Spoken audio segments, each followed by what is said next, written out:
Hello everyone, morning. Today we are going to look at the Italo-Ethiopian crisis of 1935.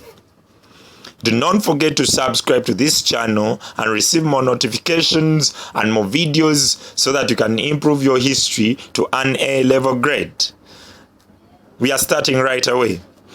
In October 1935, I want all of you to remember an Italian force numbering about 120,000 soldiers crossed Somaliland and attacked Ethiopia. The Italian army obviously was led by the fascist Benito Mussolini of Italy, while the Ethiopian army was led by Emperor Haile Selassie I, who had spent about only 5 years in power.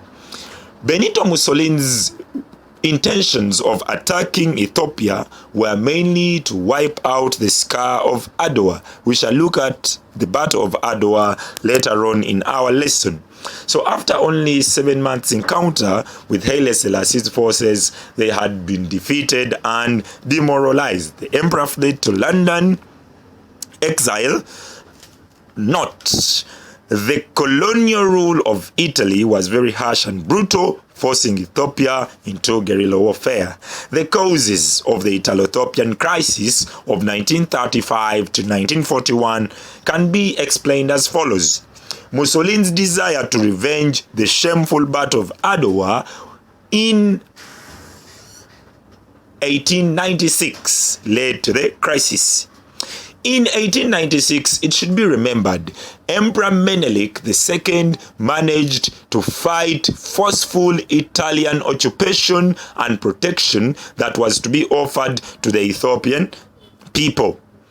It was very shameful for such a third world country to defeat a superpower at the time. So this forceful occupation of Ethiopia had been refused by Emperor Menelik II. So when chance came in 1935, Mussolini decided to attack Ethiopia, hoping to revenge that humiliating defeat. The Walwal incident of 1935 bears some responsibility for the attack. The Walwal is an border strip desert-like land in the Ogaden province bordering Somaliland and Ethiopia.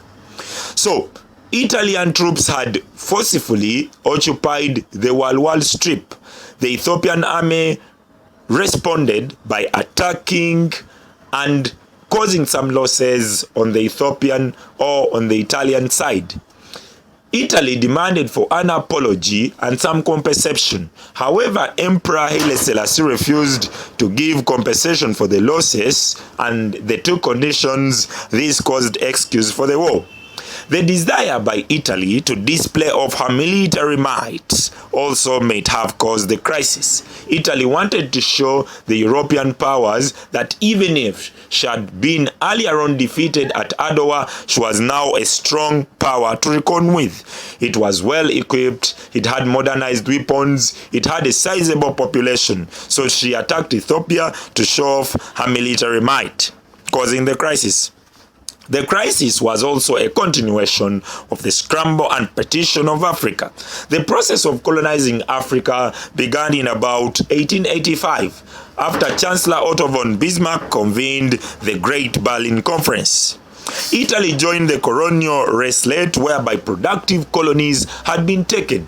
It got non-productive desert-like colonies of Eritrea, of Somalia, and Libya. So in 1935, Italy invaded Ethiopia in order to extend the scramble and partition process.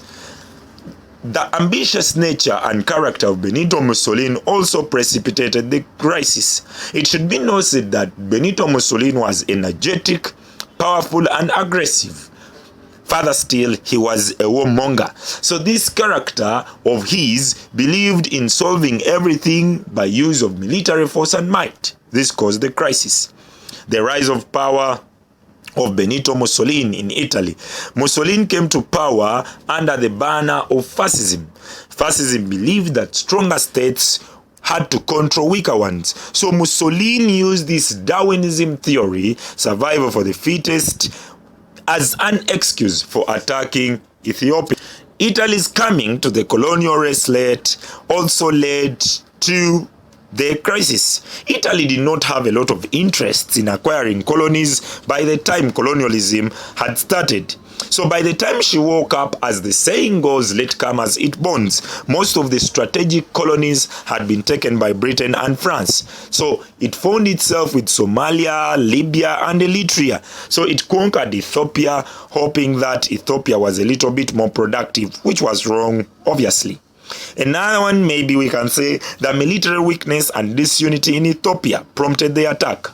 Remember, as early as 1920, Benito Mussolini had sent a spy into the Ethiopian army. That was General de Bon. So General de Bon in 1932 submitted a report of the vulnerability of the Ethiopian army. Poorly trained, ill-equipped, and disunited. So Mussolini used this as an advantage to attack Ethiopia, leading to the crisis. Mussolini's desire to falsely claim that he wanted to spread Christianity and also civilize the Ethiopians could have caused the attack. At the time, Italy believed that the Ethiopians were backward and barbaric, so they believed that they were given a God-chosen duty to spread Christianity and spread their civilization. So they attacked Ethiopia, claiming that they wanted to civilize Ethiopia. So it was jingoism that led to the crisis. The desire to control the port of Massawa also cannot be left out. Since time memorial, this Red Sea port was very profitable and a leading role in the trade between Europe, Asia, and Africa. Emperor Haile Selassie had given this port into the British, French, and technical economic experts, leaving the Italians out, obviously. So this angered the Italians, who wanted full control of this profitable port, leading to the crisis. The desire to create a united East African empire led to the invasion of Ethiopia.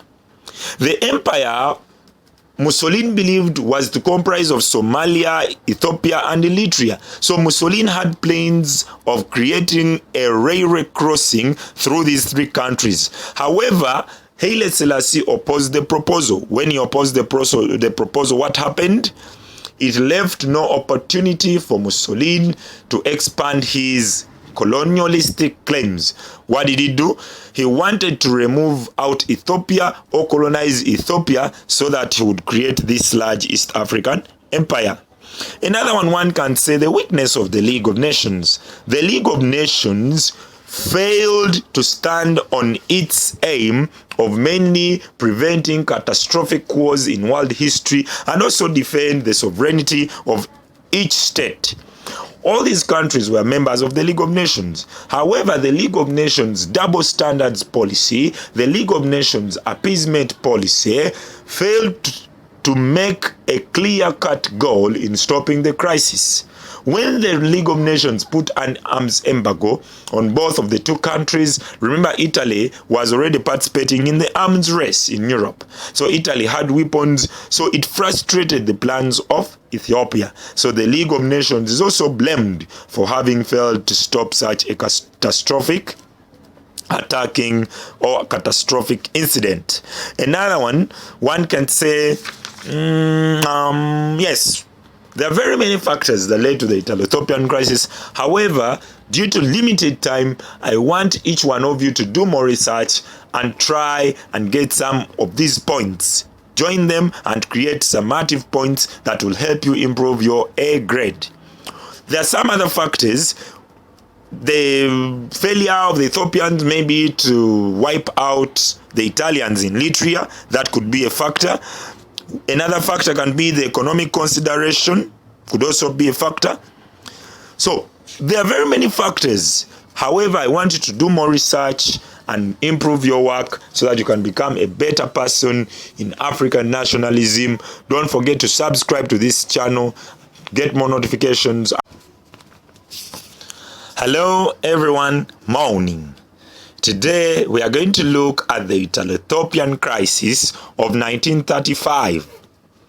Do not forget to subscribe to this channel and receive more notifications and more videos so that you can improve your history to an A level grade. We are starting right away. In October